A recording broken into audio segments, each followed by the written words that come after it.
PCOD और PCOS के जो प्रॉब्लम्स है, इन दोनों के जो भी सिम्टम्स है, मुख्य रूप से इसमें ओवरी के अंदर सिस्ट फॉर्म होने का टेंडेंसी डेवलप हो जाता है। और जब ये साइज बड़ा होता है तो दर्द भी होगा। और इसके कारण से नॉर्मली मेंस्ट्रुअल साइकिल भी कई बार इम्बैलेंस होगा। और हार्मोन्स इम्बैलेंस होने के कारण मूड स्विंगिंग से लेकर के और कई सारे इमोशनल इश्यूज भी आ जाते हैं। और इसके जो साइड इफ़ेक्ट के रूप में कई बार बॉडी के अंदर जब डिटॉक्सिफिकेशन का जो नेचुरल प्रोसेस डिस्टर्ब होता है तो टॉक्सिन्स का लेवल बढ़ने लगता है। टॉक्सिन्स का लेवल बॉडी पर बढ़ने लगे तो वाटर रिटेंशन या स्वेलिंग टाइप के सिम्टम्स भी आ जाते हैं। तो इस तरीके के कई सारे कॉम्प्लिकेशंस फॉर्म हो सकते हैं। अब इसका स्पेसिफिक कारण को देखें तो ये normally hormonal problem, emotional disturbances या स्ट्रेस, एंजाइटी, डिप्रेशन से इसका बहुत हद तक कनेक्शन होता है। जिन लोगों को पीसीओडी पीसीओएस का प्रॉब्लम है उनको स्ट्रेस मैनेजमेंट के ऊपर, माइंड को रिलैक्स रखने के ऊपर, मेंटल पॉजिटिव स्टेट को मेंटेन करने के ऊपर काम करना पड़ता है। और and for that reason it is important that the person who is suffering from these problem practice breathing exercise in a routine. कई बार आसन्स प्रैक्टिस करने में हो सकता है दिक्कत आ जाए, लेकिन ब्रीदिंग एक्सरसाइज में उतने ज़्यादा दिक्कत नहीं रहता। और ब्रीदिंग एक्सरसाइज को अच्छी तरह से रूटीन में कम से कम 40 मिनट से लेकर 1 आवर का प्रैक्टिस ज़रूरत पड़ता है। पीसीओडी के कई सारे केसेस हमने बहुत कम टाइम में ठीक होते हुए देखे हैं। कई केसेस तो ऐसे हैं जिसमें डॉक्टर ने अपॉइंटमेंट ले लिया और ऑपरेशन के लिए सारे चीज़ें फिक्स हो चुके हैं, और कुछ समय के लिए डॉक्टर ने, जैसे इमीडिएट अब टाइम डॉक्टर का मिलता नहीं है, तो ऐसे में उन्होंने 1 महीने का टाइम दे दिया और 1 महीने में योग के प्रैक्टिस से वो सिस्ट गायब हो गए। ऐसे मेरे पास कम से कम 10-11 केसेस हैं इस तरीके के इंसिडेंट वाले। 1-1.5 महीने के टाइम इन्होंने ऑपरेशन के लिए अपॉइंटमेंट दिए थे, 1 महीने 1.5 महीने के बाद का, और इतने बीच में ही ये सिस्ट पूरी तरह से ब्रेक डाउन होकर के, मेल्ट होकर के ख़त्म हो गया। तो उन लोगों के जो प्रैक्टिस के रूटीन को अगर मैं बताऊं तो उसमें स्टार्ट करते समय लगभग 500 स्ट्रोक से कपालभाति शुरू कराया, और फिर धीरे धीरे 1500 स्ट्रोक तक डेली कपालभाति प्राणायाम। और इसको करने से, कपालभाति शुरू करने से पहले थोड़ी देर ओम चैंटिंग और डीप ब्रीदिंग अवेयरनेस, और उसके बाद फिर कपालभाति शुरू करके कपालभाति के बाद लगभग 10 से 15 मिनट अनुलोम विलोम प्राणायाम, और इसको करने के बाद लास्ट में भ्रामरी और ओम चैंटिंग करके थोड़ी देर अवेयरनेस प्रैक्टिस और ऑटो सजेशन प्रैक्टिस। इतना ही रूटीन, इतने ही रेगुलर रूटीन में करने से सिस्ट पूरी तरह से ब्रेकडाउन होकर के रिमूव हो गया। और ऐसे एक केस नहीं, बहुत सारे केसेस हैं। और ये एक इतना स्पेसिफिक और पावरफुल पैकेज है, ये कोई भी कर सकता है। इस प्रैक्टिस को करने से पहले खाली पेट होना ज़रूरी है।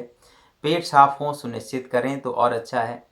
पेट साफ सुनिश्चित करने के लिए रात का खाना थोड़ा जल्दी और थोड़ा फाइब्रस रखें। बॉयल वेजिटेबल सूप, इस तरीके की चीज़ें ज़रूर लें रात को।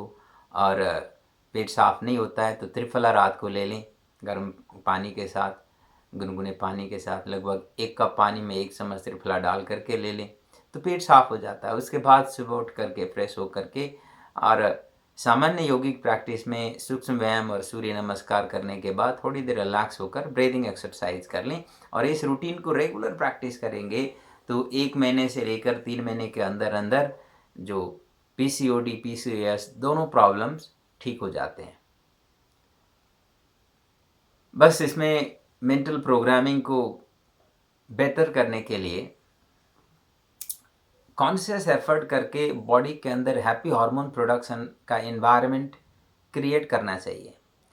अभी मैं ऐसे हैप्पी हार्मोन वाले पार्ट को अभी स्ट्रेस मैनेजमेंट में कवर करना चाह रहा था, फिर भी मैं यहाँ थोड़ा बहुत एक्सप्लेन फिर रिपीट कर लेता हूँ। हमारे शरीर के अंदर हीलिंग के लिए, रिपेयरिंग के लिए, मेंटेनेंस के लिए, शरीर के ऑप्टिमाइजेशन के लिए, शरीर को अंदर से हैप्पी रखने के लिए बॉडी के अंदर एक हैप्पी हार्मोन प्रोडक्शन का मैकेनिज्म है। इसमें से सबसे मेजर में से एक होता है मेलाटोनिन हार्मोन, जो हम लोग सोए होते हैं या मेंटली बहुत रिलैक्स होते हैं उस समय रिलीज होता है। जैसे आप योग निद्रा मेडिटेशन करते हैं, शवासन का अभ्यास करते हैं, तो भी मेलाटोनिन का प्रोडक्शन होता है। ये नॉर्मली तब प्रोडक्शन होता है जब हमारा बॉडी सेंसरी इनपुट को लेना छोड़ देता है और माइंड के ऊपर, ब्रेन के ऊपर लोड कम पड़ता है, ब्रेन को ज़्यादा काम करना नहीं पड़ता है, तब ब्रेन एक तरह से रिलैक्स स्टेट में पहुंचता है। जब ऐसा होगा तो उस समय on the basis of the perception develop by hypothalamus, ये पीनियल ग्लैंड से प्रोड्यूस होने वाला हार्मोन है मेलाटोनिन। अब इसका मतलब आपको कॉन्शियस एफर्ट करके सेंसरी इनपुट को स्टेबल, रिलैक्स, कंट्रोल करना है। For that it is good idea कि आप एवरी डे थोड़ी देर शवासन या योग निद्रा या 20 मिनट का मेडिटेशन रूटीन कर लें और रात को अच्छी नींद लें, टाइम से सोएं, कम से कम 6-7 घंटे, 8 घंटे तक नींद पूरा ले लें। तो इससे बॉडी का जो हीलिंग रिक्वायरमेंट फुलफिल करने के लिए हैप्पी हार्मोन का प्रोडक्शन होता है, उसमें से मेलाटोनिन मेजर एक है, यह प्रॉपरली हो पाएगा। दूसरा डोपामाइन हार्मोन होता है।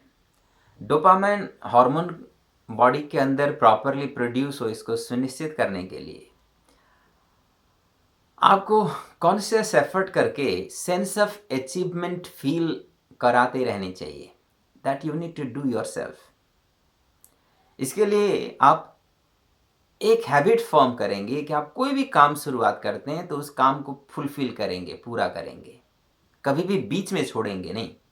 चाहे कोई भी काम कर रहे हो, छोटे से छोटे काम से इसको फॉलो करना शुरू करिए, अप्लाई करने शुरू करिए। जैसे आप सफाई कर रहे हो तो सफाई पूरा कर लेना है। ऐसा नहीं है कि थोड़ा कर लिया, काम चलाओ कर लिया, छोड़ लिया, ऐसा नहीं। अगर आपने सफाई करना शुरू कर लिया तो पूरे घर का सफाई कर लो, या एटलीस्ट आपने जो भी टारगेटेड एरिया है उसको तो पूरा कर ही लो। कभी भी आधा आधा काम करके नहीं छोड़ना। आपने सब्जी खाना बनाने गए, थोड़ा बहुत अपने लिए बनाया करके छोड़ दिए, ऐसा नहीं। खाना अगर बना रहे हो तो पूरा बनाओ, प्रॉपर तरीके से बना लो। इसी तरीके से आप कोई चीज़ लिखना शुरू करते हो तो बीच में थोड़ा बहुत लिख करके छोड़ो ही मत, पूरा लिख लो जो भी लिखना है। कोई पढ़ना शुरू करते हो तो उसको थोड़ा बहुत पढ़ करके ऐसे ही नहीं छोड़ना, कंप्लीट इट। इसी तरीके से आप जो भी काम करते हैं उस काम को, जब आपने काम को पकड़ लिया, हाथ में ले लिया, तो उसको पूरी तरह से कंप्लीट करके ही छोड़ना है। ऐसा हैबिट बना लीजिए। It will give you sense of achievement. जब आपको अचीवमेंट फीलिंग होने लगते हैं तो उससे आपके अंदर एक हैप्पी हार्मोन का प्रोडक्शन होता है, दैट इज कॉल्ड डोपामाइन। आपको बार बार सेंस ऑफ अचीवमेंट फील होनी चाहिए, और ये दूसरे लोग करा नहीं सकते।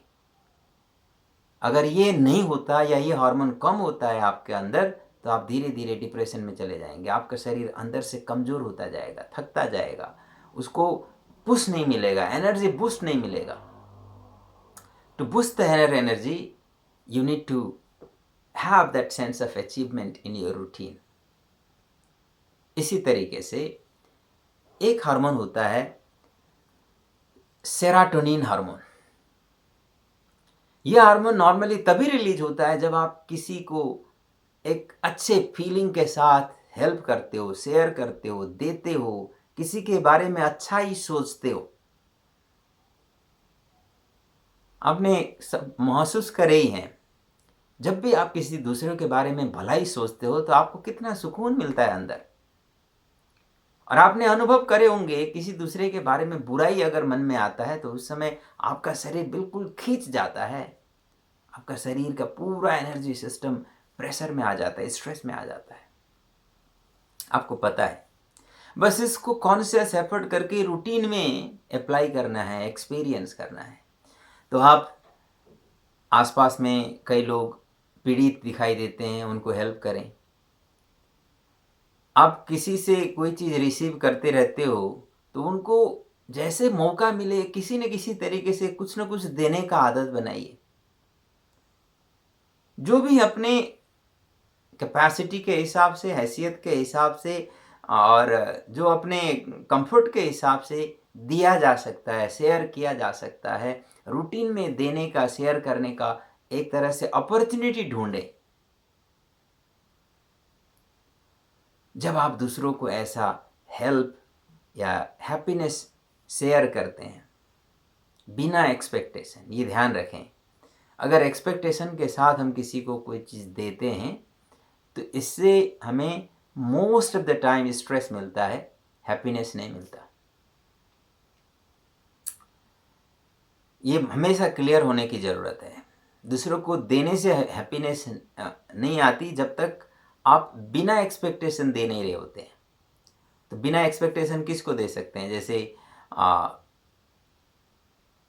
छोटे बच्चे स्कूल में जा कर के कोई चीज़ें आपने फ्री में कुछ सिखाया, कुछ दे दिया, या इसी तरीके से ऑर्फनेज होम या ओल्ड एज होम में जा कर के अपने फ्री में कोई सेवा दे दिए।